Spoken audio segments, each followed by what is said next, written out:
ऐसे 5 high paying skills के बारे में बताने जा रहा हूं सिविल इंजीनियर्स के लिए, जिनको सीखकर आप ना सिर्फ मल्टीनेशनल कंपनीज के अंदर अपने लिए बेहतरीन जॉब अपॉर्चुनिटीज को क्रिएट कर सकते हैं, बल्कि अपने लिए खुद का बिजनेस भी खड़ा कर सकते हैं। इन 5 स्किल्स में से चौथा स्किल जो होगा वो बहुत ही माइंड ब्लोइंग है, जिसको जानकर आपको यह पता चलेगा कि इस करियर के अंदर आपको कितनी ज्यादा जॉब अपॉर्चुनिटीज मिलती हैं और सैलरी भी बहुत अच्छी है। अब ये स्किल्स की जब बात आती है, सिविल इंजीनियर्स की बात कर लें, तो ऐसे लगता है कि सिविल इंजीनियरिंग करने के बाद हमने बहुत बड़ा मिस्टेक कर लिया है, क्योंकि सिविल इंजीनियर्स को अगर देखा जाए तो एक रीसेंट सर्वे के मुताबिक 60 to 70% इंजीनियर्स एक सैलरी तक जाते हैं और उसके बाद उनको ग्रोथ नजर नहीं आती। ना उनको ग्रोथ नजर आती है अपने स्किल्स के अंदर, ना लर्निंग के अंदर, और ना ही वो किसी कंपनी को चेंज कर पाते हैं।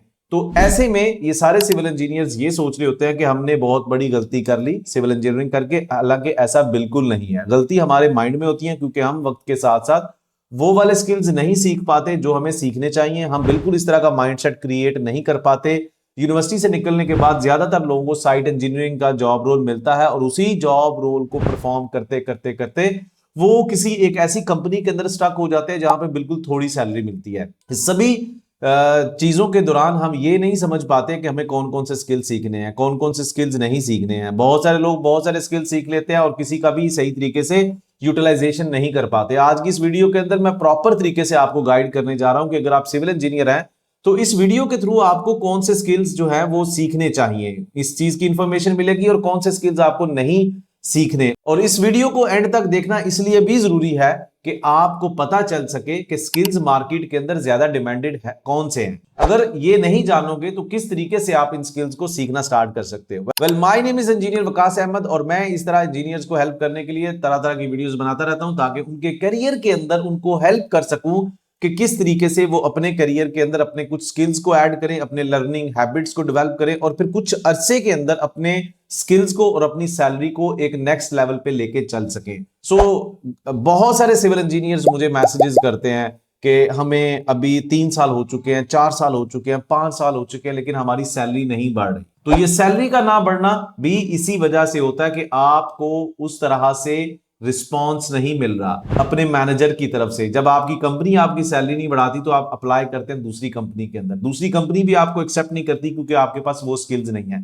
तो खैर, इस वीडियो के अंदर हम उन सारे स्किल्स के बारे में इंफॉर्मेशन लेने जा रहे हैं सिविल इंजीनियर्स के बारे में। अगर आप फ्रेशर हो, अगर आप मिड कैरियर लेवल इंजीनियर हो, सभी लोगों के लिए इक्वली वैल्यूड ये वीडियो है जिसके अंदर मैं ये सारी इंफॉर्मेशन आपको बताने जा रहा हूं। वेल, इस वीडियो को आगे ले जाने से पहले मैं आपको रिक्वेस्ट करूंगा इस चैनल को लाजमी सब्सक्राइब कीजिएगा, ताकि फ्यूचर में कोई भी वीडियो बनाऊं तो आपको उसका लिंक बर वक्त मिल सके। दोस्तों, सिविल इंजीनियर्स ये चाहते हैं कि उनको फ्यूचर के अंदर मल्टीनेशनल कंपनीज में जॉब मिले। वो जॉब्स गल्फ रीजन में भी हो सकती हैं, वो जॉब आपके यूएई, सऊदी अरब, कतर, ओमान, ये सारा गल्फ रीजन कहलाता है। यूरोप में हो सकती है, अमेरिका, कनाडा, ऑस्ट्रेलिया में। लेकिन स्किल्स के बगैर कोई भी सिविल इंजीनियर बिल्कुल शून्य है, जीरो है, उसकी कोई वैल्यू नहीं है। ये बात आप लिख के रख लें। अब दूसरी बात यहां पे जो आती है, स्किल कौन सा सीखे। जो सबसे पहला स्किल है उसको समझने के लिए सिविल इंजीनियर ज्यादातर बिल्डिंग्स पे काम करते हैं, रोड्स पे काम करते हैं, डैम्स पे काम करते हैं, इंफ्रास्ट्रक्चर्स पे काम करते हैं, या किसी भी ऐसे प्रोजेक्ट पे काम करते हैं जहां पे स्ट्रक्चरल कंस्ट्रक्शन का काम होगा। अब यहां पर सबसे पहले एक चीज आती है डिजाइन की। तो सिविल इंजीनियर्स को मैं बोलता हूं कि अगर आप चाहते हैं कि आप डिजाइन के अंदर अपने आप को ग्रो करना चाहते हैं, डिजाइन इंजीनियर के तौर पे, डिजाइन मैनेजर के तौर पे अपने करियर को आगे देखना चाहते हैं, तो आपको सबसे पहले 2D मॉडलिंग पहले सिखाई जाती थी। पहले इसका एक दौर था कि आप 2D मॉडलिंग ऑटोकैड पे सीख लेते थे, लेकिन अब दौर आ चुका है 3D मॉडलिंग का। आप रिविट सीखें। रिविट के अंदर हर तरह से आप डिजाइन को समझ सकते हैं, बना सकते हैं। रिविट एक बहुत ही जबरदस्त टूल है। अगर आप रिविट जैसे टूल को सीखते हैं तो आप एक प्रॉपर तरीके से डिजाइन इंजीनियर बन सकते हैं। सिविल के अंदर आपके बहुत तरह के फाउंडेशन के डिजाइन है, स्ट्रक्चर के डिजाइन है, सब स्ट्रक्चर, सुपर स्ट्रक्चर, कॉलम्स, हर तरह की डिजाइनिंग, और इसके साथ साथ इसमें एमईपी का भी एक पार्ट होता है जिसको आप ऐड कर सकते हैं। तो रिविट एक बहुत ही जबरदस्त टूल है जिसको अगर तो आप डिजाइन इंजीनियर बनना चाहते हैं तो आज से ही इसके मुतालिक सीखना शुरू कर दो। सिविल इंजीनियर्स के लिए जो दूसरा टूल है जो डिजाइन के अंदर ही आता है वो है नेविसवर्क। देखो, नेविसवर्क का तज़किरा करने से पहले मैं डिटेल में ये आपको बताता चलूं कि जब आप एक प्रोजेक्ट पे काम कर रहे होते हैं तो मल्टी डिसिप्लिन्स इन्वॉल्व होते हैं। सिविल भी होता है, electrical, mechanical, instrumentation and piping. अब मान लो कि जब एक सिविल इंजीनियर अपनी सिविल की ड्राइंग्स बना रहा है तो उधर मैकेनिकल इंजीनियर मैकेनिकल की ड्राइंग्स बना रहा है, सिविल पाइपिंग का इंजीनियर अपने पाइपिंग की ड्राइंग्स बना रहा है। तो किसी ना किसी पॉइंट पे इनके दरमियान आपस में क्लैश आ जाता है और सम टाइम जब ये ड्राइंग्स बन जाती हैं, जब वो स्ट्रक्चर बन जाता है, तो किसी ना किसी चीज एक को तोड़ना पड़ता है ताकि दूसरी एक चीज को उसमें से गुजारा जाए। जैसे एक फाउंडेशन में से पाइप गुजरेगा तो उसमें टाइम भी ज्यादा लगता है, पैसे भी ज्यादा लगते हैं, आपके काम के डिले होने के भी चांसेस बढ़ जाते हैं। तो नेविस वर्क ड्यूरिंग डिजाइन आपको काम करने से पहले इन सारी चीजों के बारे में क्लैश डिटेक्ट करके देता है कि भैया आपके इस स्ट्रक्चर के अंदर इस पॉइंट को आप खाली छोड़ सकते हो, यहां पे आपको स्पेस देनी है। तो नेविस वर्क भी डिजाइन के अंदर एक बहुत ही जबरदस्त टूल है।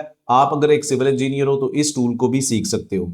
सिविल इंजीनियर्स के लिए जो तीसरी इंपॉर्टेंट चीज है वो डिजाइन के बाद आती है, वो है बिलिंग एंड एस्टिमेशन। सबसे पहले जब डिजाइन बनता है तो इस डिजाइन के अंदर जो भी आपकी डिजाइन के मुताबिक क्वांटिटीज हैं, स्टील की, कंक्रीट की, सॉइल की, सैंड की, उसकी एस्टिमेशन करना। मान लो कि इस तरह के स्किल को सीखकर आप क्या बनते हो, क्वांटिटी सर्वेयर और एस्टिमेशन इंजीनियर। आप एस्टिमेशन इंजीनियर बनकर किसी भी कंपनी के अंदर एक अच्छे लेवल पे अपने जॉब को फाइंड आउट कर सकते हो। बहुत अच्छा फ्यूचर है इसका भी, बिलिंग इंजीनियर का या एस्टिमेशन इंजीनियर का। ये करते क्या है, ये इस डिजाइन की सारी कैलकुलेशन करते हैं, एरिया कैलकुलेशन के फार्मूलाज इन्वॉल्व होते हैं। इसके अंदर बहुत सारे डिफरेंट तरह के टूल्स हैं, प्लान स्विफ्ट भी है, फिर ब्लू बीम भी है। इसमें मैनुअल तरीके से भी कैलकुलेशन की जा सकती है ऑटोकैड के थ्रू। तो एक्सेल की शीटें बनाई जाती हैं, डिफरेंट तरह की क्वांटिटीज को एक्सट्रैक्ट करके एक बीओक्यू बनाया जाता है। इस बीओक्यू के थ्रू आपके पूरे प्रोजेक्ट की एस्टिमेशन होती है। ये होता है आपका प्लान्ड वर्क एस्टिमेशन कॉस्ट।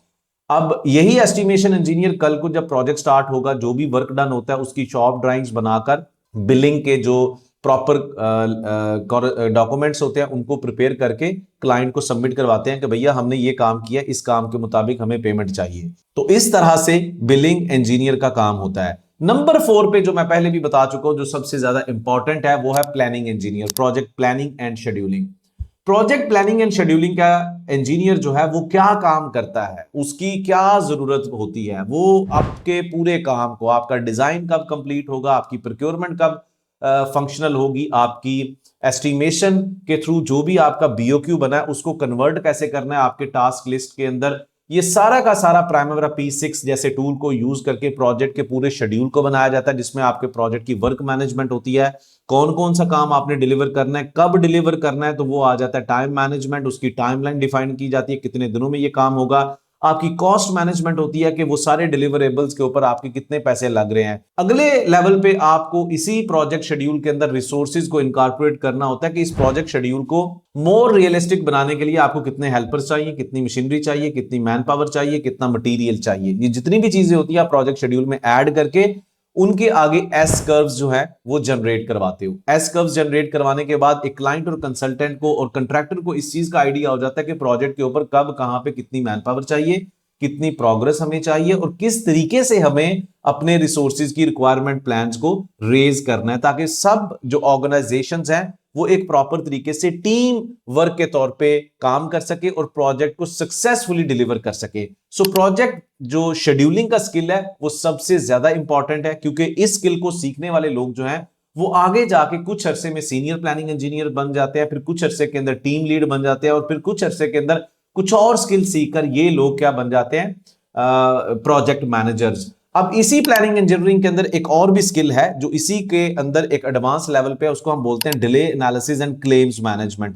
मान लो कि आपका प्रोजेक्ट प्लान हो चुका है, आपके प्रोजेक्ट का शेड्यूल तैयार हो चुका है, आपके प्रोजेक्ट का शेड्यूल तैयार होने के बाद आप अपने प्रोजेक्ट की ट्रैकिंग कर रहे हो, समहाउ आपके प्रोजेक्ट के अंदर डिले आ गया। डिले की काफी सारी रीजंस हो सकती हैं, maybe there are weather conditions, maybe there are political reasons, maybe there are force majeures, जो आजकल वार सिचुएशन चल रही है ईरान की, जो एक टाइम पे पेंडेमिक चल रहा था, कुछ भी हो सकता है। उसकी वजह से अगर आपका प्रोजेक्ट डिले होता है या फिर ड्राइंग्स आपकी सही तरीके से नहीं बनी थी, उसमें एरर आ जाता है, या आपकी रिसोर्स डिप्लॉयमेंट प्रॉपर तरीके से नहीं थी, पुअर प्लानिंग थी, इन सारी वजूहात की बिना पे जब आपका प्रोजेक्ट प्रॉपर तरीके से प्लान नहीं होता, उसको एग्जीक्यूट नहीं किया जाता, प्रोजेक्ट डिले हो जाता है। प्रोजेक्ट के ऊपर जो टाइम दिया जाता है उससे ज्यादा प्रोजेक्ट को कंप्लीट करने के लिए टाइम चाहिए, तो वहां पे आता है delay analysis and claims management का स्किल।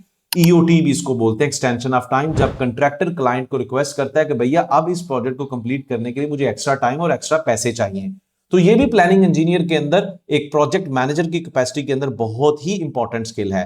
तो ये 4 स्किल हो गए। अब अगला 5वां स्किल जो सिविल इंजीनियर्स के लिए बहुत इंपॉर्टेंट है वो है फिडिक, कॉन्ट्रैक्ट मैनेजमेंट। किसी भी प्रोजेक्ट को लॉन्च करने से पहले उसकी कॉन्ट्रैक्ट वैल्यूज को देखा जाता है कि इस प्रोजेक्ट के अंदर क्या क्या स्पेसिफिकेशंस रखनी है, प्रोजेक्ट कब स्टार्ट होगा, कब फिनिश होगा, क्या पेमेंट मेथड्स हैं, प्रोजेक्ट के एसओपीज क्या है, प्रोजेक्ट के यानी कि फोकस से देखा जाए तो रोल्स एंड रिस्पॉन्सिबिलिटीज क्या क्या हैं डिफरेंट ऑर्गेनाइजेशंस के, डिजाइन इंजीनियर की क्या रिस्पॉन्सिबिलिटीज हैं, कंट्रैक्टर की क्या रिस्पॉन्सिबिलिटीज हैं, क्लाइंट की क्या रिस्पॉन्सिबिलिटीज हैं, प्रोजेक्ट का शेड्यूल कब सबमिट होना चाहिए, उस प्रोजेक्ट शेड्यूल में क्या क्या स्पेसिफिकेशंस होनी चाहिए, जो भी प्रोग्रेस रिपोर्ट सबमिट होगी उसमें क्या कुछ होना चाहिए। तो भाइयों सिविल इंजीनियर्स, ये पांचवा जो स्किल है ये भी इंतहाई इंपॉर्टेंट है, क्योंकि इसके थ्रू आप एक कंट्रैक्चुअली वेल अवेयर होते हो about the project planning, estimation, about project each and everything. So ये पांच एक स्किल्स हैं। अगर आप सिविल इंजीनियर हो, अगर आप साइट पे काम कर रहे हो, आप मिड कैरियर लेवल इंजीनियर हो, आपको साइट के ऊपर काम करते करते बहुत टाइम हो चुका है, सैलरी के अंदर वो बूस्ट नहीं आ रहा, तो इंटरनेशनली मोबिलाइज करना चाहते हो, इंटरनेशनल कंपनीज के अंदर जाना चाहते हो, इनमें से कोई भी स्किल आप सीख सकते हो। मजीद इन स्किल्स को सीखने के साथ साथ अगर आप प्राइमेरा P6 के अंदर एक्सपर्टीज हासिल करना चाहते हो तो मैं प्राइमेरा P6 based project planning scheduling के काफी सारे लाइव फ्री डेमो क्लासेस करवाता हूं। आप इस वीडियो को कमेंट्स में लाजमी लिखें प्राइमेरा P6। मेरी टीम आपको लाइव फ्री मास्टर क्लास का लिंक दे देगी, जिसके थ्रू आप मेरे आने वाले संडे को वीकेंड के ऊपर जो भी लाइव फ्री मास्टर क्लास का स्लॉट अवेलेबल होगा उसमें आपको अपॉर्चुनिटी दी जाएगी।